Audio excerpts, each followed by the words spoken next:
For section 3, we're going to learn to add a realistic PBR material. PBR stands for physically based rendering material, and they are images from real objects at very high resolution. So what I'm thinking would be nice for this scene is if we added a ground plane and used some realistic cement material to simulate as if our object was in the real world. So to do that, just go ahead and select out and press Shift-A. I want to add a plane, so if you click on Mesh, you'll see different options for primitives that you can choose from. If you select plane, it'll drop it right in the center of your scene. So I would like it to look like our protein is sitting on this plane. So I'm going to grab the handle, the blue handle here, and drag it down such that it's directly below my protein. Let's go back to the camera view, and I am going to rotate it slightly just so that it's parallel with our journal cover. And then I'm going to practice scaling. So go over to the scale manipulator, grab the white circle, and scale it up. To be able to move it, I'm going to go up to the option up here and change from global to local. You'll see that when I do that, my manipulator changes such that one of the handles is sticking directly at us. This is useful so that I can more easily move the plane backwards and forwards. And I would like my plane, my ground, to extend all the way to the back, so I can just keep on increasing this until I get fairly close. That looks nice. And I'm going to drag it much further forward such that I'm not wasting any space. Okay, now our ground is completely filling our cover. So to add our PBR, go ahead and select your ground. Go to the editor type and change from world to object. You'll see that we currently don't have any nodes set up for our ground, but what we can do is go here and press new. And that will drop in a material for our object, so the default principled BSDF. And what we want is, for a PBR, you'll get a realistic color image, you'll get a roughness image, and you'll also get a normal image. And so we're going to want to be able to plug those images directly into this object.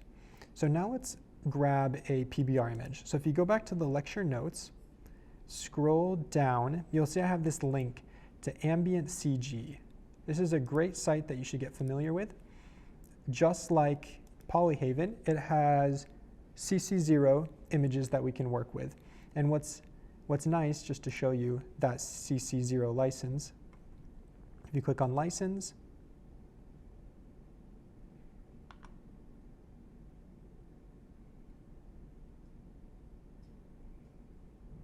you can see that it does have a CC0 license, so you can use these images for whatever you would like. Now let's explore the materials that we have available to us. Let's say you wanted to use a wood material. There are lots of different options that you could choose from for woods. If you wanted a plastic, there are lots of different plastic materials that you could use. And you can see here a whole bunch of different options that have been categorized that you can select from.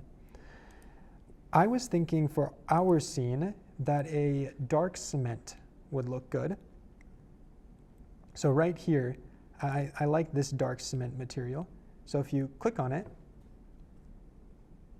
and you scroll down, you can see options to select the material. So we could go with 2K, 4K, or 8K.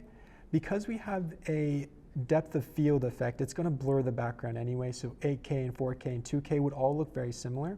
So just to decrease the rendering time, I'm just going to download the 2K. Although if this was for a journal, I might download the 4K. So go ahead and open this file, and let's just take a look at what we have in here. So we have a color image. So we have this, this image that has been taken from real life of this dark cement. at a very high detail. We also get a displacement image, which is similar to the color image except for its grayscale, where white represents a high peak, so a bump, and the dark images represent a dip, so something that's lower. We also have these normals. Normals tell us how light will reflect off of our object. So if you zoom in here really close, you can see these bumps, these imperfections in the material. And so this image will tell it how light should interact with those imperfections. Next, you'll have a roughness material. And this will look a lot like the other materials, but it's going to be highlighting which areas should be rough and which areas shouldn't. So we can import all of those images directly into our scene. So to add a principled BSDF to our to add a PBR to our principled BSDF, what you would do is click here, press Shift A, search, and we're going to look for a image texture. And this allows us to add an image to our scene that we can add into each one of these different properties. So I'm going to go ahead and click on Open, go to my Downloads, Surface Imperfections, and I'm going to select the color image that comes with this PBR, and I'm going to open it. Now I can take the color and directly add that to the base color.